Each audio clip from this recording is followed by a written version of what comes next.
last summer, I was told I could have a show here, and then in July was one of the months I could pick. So I thought, yeah, I can do July. And for the last 13 years, I've been doing this dominant, non-dominant hand writing dialogue with myself, asking a question and then answering with my left hand. And when you do that, the brain somehow doesn't catch, the editor part doesn't catch you. And so these words come out that you wouldn't normally write, or I would normally write with my right hand. And they're symbolic, they're kind of numinous, and they are somehow feels like from another world when I go back and read them. But most of them seem to deal with freedom and inner freedom. And so I thought I would combine the flag, the image of the flag, with my writings.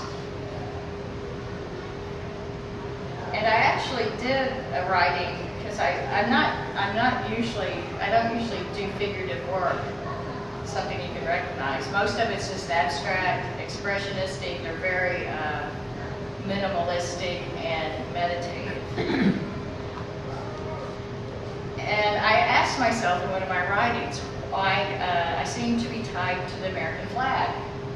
And my answer was, born in you to live out dream of saving life. And so this is an inner symbol for me. And I believe the flag, the American flag especially, is a symbol worldwide.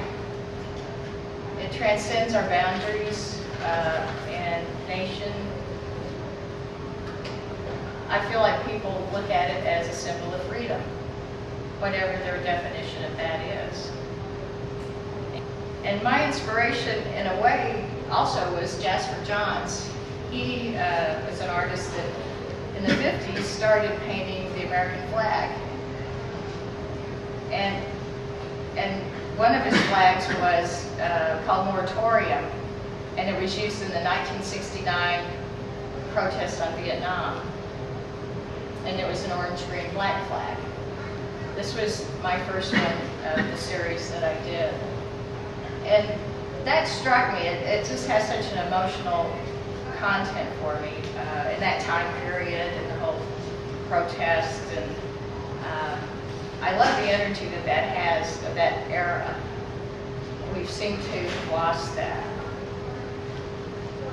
And so I did, these two probably were the first prints, and the writing in here is, you know, what does freedom mean to me? And I asked that question.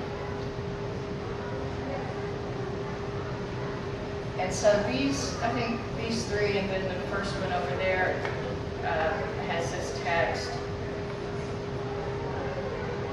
What does freedom mean to me? Go to deepest level of recognition, and one more to touch galaxy of truth and love. Most never know what bright fields of stars they are.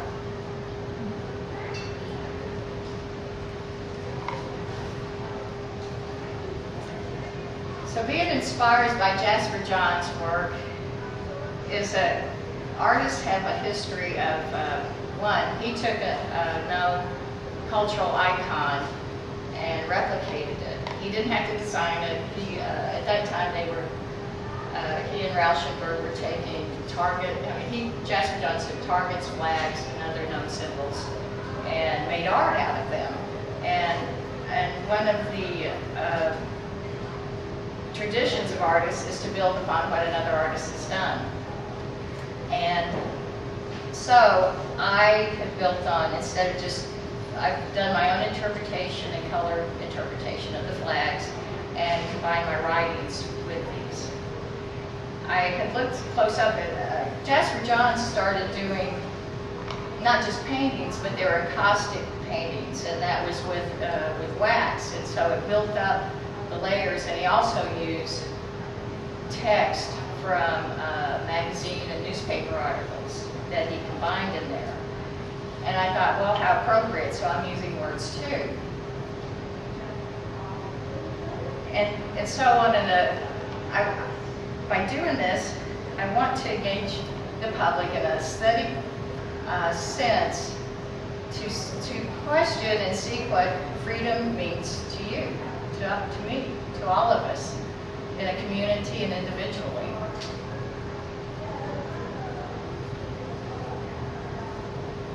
And most of my work recently has been stemmed out of my writings.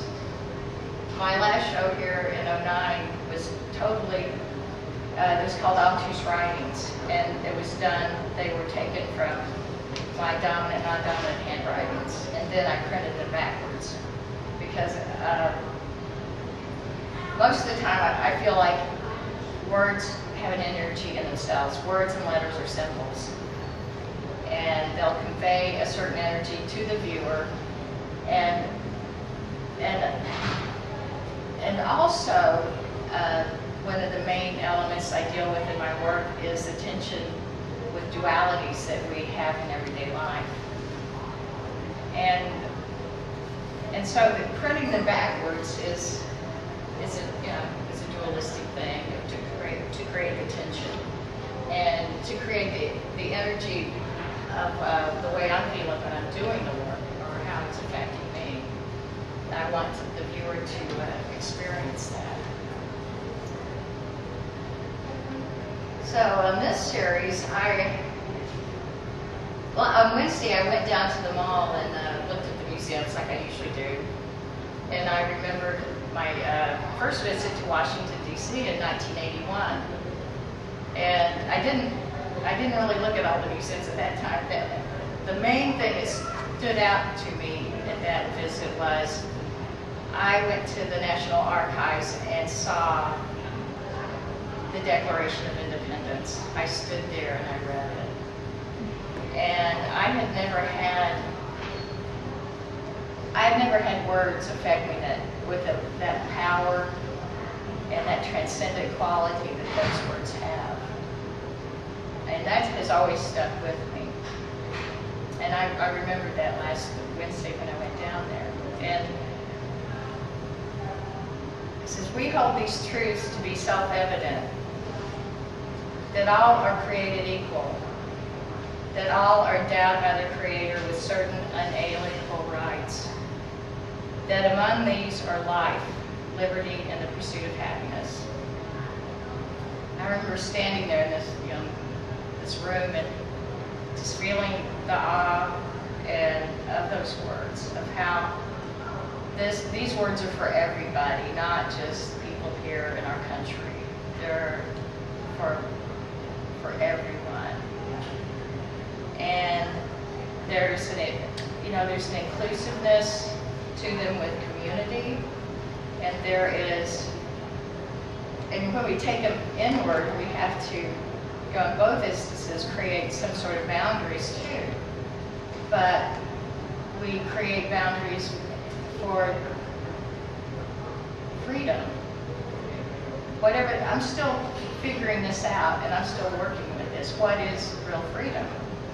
And how do we pass that on to our neighbor, our friends, our family, other countries? How do we look at other countries now that we're having problems with to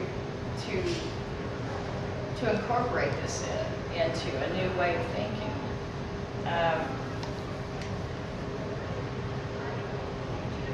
And so I asked, what is freedom? And every time I'm here in DC, I have this sense of energy of freedom that's wanting to be known and understood.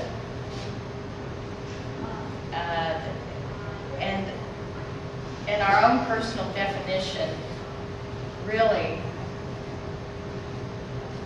is what is important, because all this freedom starts within us.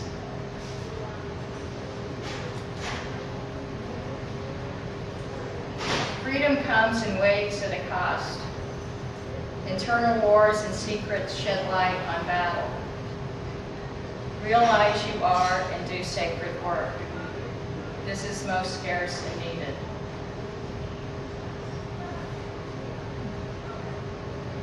There's a flag planted in each one of us.